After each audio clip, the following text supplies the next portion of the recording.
Mudar de assunto agora, falar do projeto antifacção, que foi aprovado ontem na Câmara dos Deputados, o texto base do projeto de lei. A proposta institui um novo marco legal de enfrentamento ao crime organizado no Brasil e segue agora para a sanção do presidente Lula.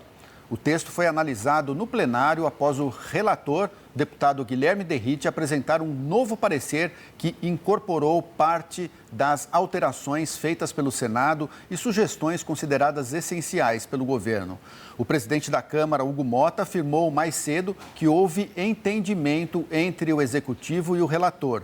A ministra das Relações Institucionais, Gleisi Hoffmann, confirmou a orientação favorável do governo ao texto base da proposta, apresentado pelo Executivo em outubro de 2025. O projeto passou por disputas políticas desde então.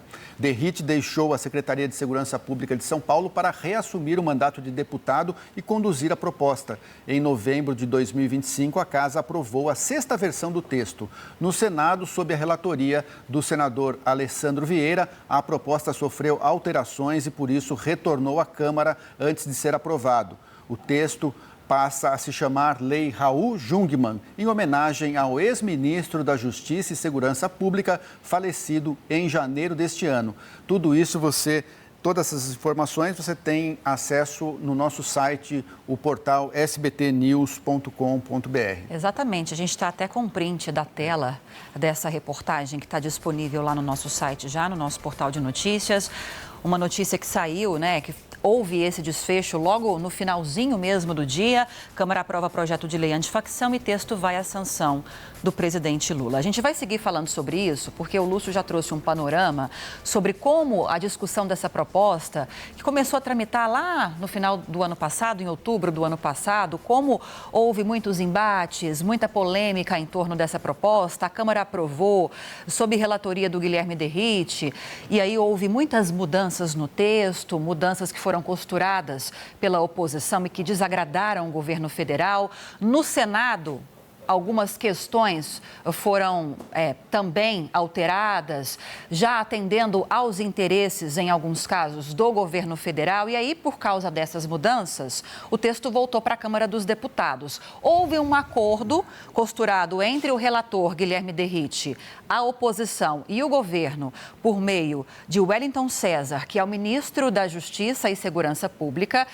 Ao que tudo indica, não houve uma anuência geral da base governista, mas houve esse acordo envolvendo essas partes para que algumas mudanças que foram aprovadas no Senado fossem mantidas na Câmara dos Deputados. Um ponto fundamental não passou e é sobre isso que a gente vai falar agora, trazendo para você um pouco daquelas questões que foram mantidas e alguns dispositivos que acabaram sendo derrubados. Eu vou começar então trazendo para você algumas das mudanças que foram mantidas, nesse projeto de lei antifacção. O que muda agora com essa tramitação concluída, faltando agora só a sanção do presidente Lula? Facção criminosa como organização ultraviolenta. Então, volta a valer a definição mais detalhada criada pela Câmara para punir grupos que controlam territórios com violência, ameaçam moradores ou atacam serviços públicos essenciais. Penas mais altas, mantida então a pena de 20 anos e 40 anos de prisão, entre 20 e 40 anos de prisão, para os crimes centrais de domínio social estruturado. A Câmara rejeitou a proposta do Senado que reduzia a punição para 15 a 30 anos.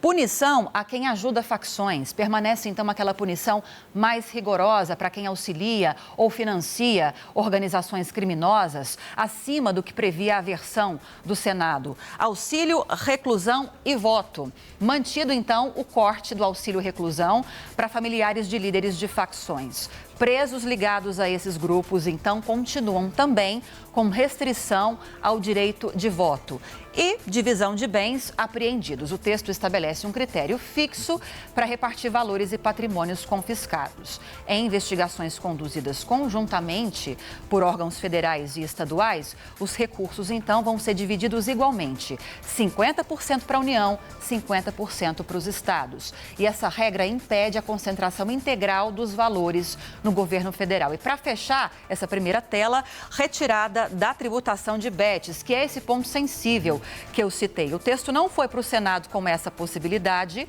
No Senado, sob a relatoria do senador Alexandre Alessandro Vieira, houve a criação desse dispositivo de criar-se um imposto a ser cobrado dessas bets para financiar a segurança pública, o sistema prisional. Só que na Câmara esse trecho foi revertido. Então, contribuição de 15% sobre transferências feitas por apostadores a plataformas online, que iria ao Fundo de Segurança Pública, que acabou ficando de fora dessa proposta. Essa retirada da tributação das bets, que é uma pena, né, Lívia? Vamos ver agora no telão os pontos que foram mantidos no texto aprovado. Olha só, PL de facção, então, que foi mantido pena maior para crimes contra autoridades e mudanças também nas regras processuais. Nessas regras processuais, Lívia, foram mantidos os prazos e prerrogativas considerados mais adequados para a atuação do Ministério Público. E em relação às penas, se houver lesão ou morte de autoridades nos crimes contra autoridades, a pena pode aumentar de 2/3 até o dobro da pena para quem cometer esse tipo de crime contra autoridades. E o próprio relator chegou a se manifestar, inclusive, né, sobre essa tramitação na Câmara dos Deputados.